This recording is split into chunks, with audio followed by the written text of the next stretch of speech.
Վլադիմիր Պուտինը եւ Սի Ցինփինը բանակցություններ են վարել։ Պեկինի ժողովրդական ժողովների տան մոտ նրան անձամբ դիմավորել է Չինաստանի ժողովրդական հանրապետության առաջնորդը։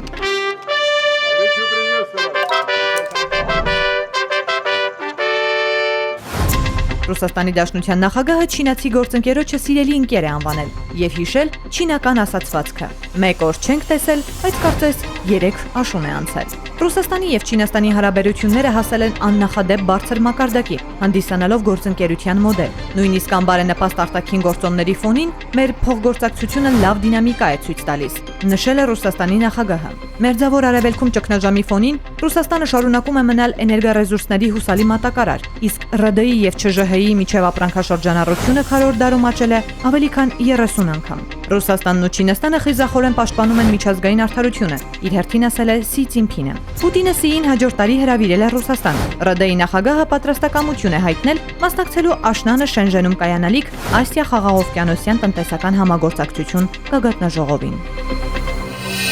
Բաժանորդագրվեք Արմաթ մեդիայի ալիքներին սոցցանցերում։ Հետևեք մեզ նաև Armat Media AM կայքում։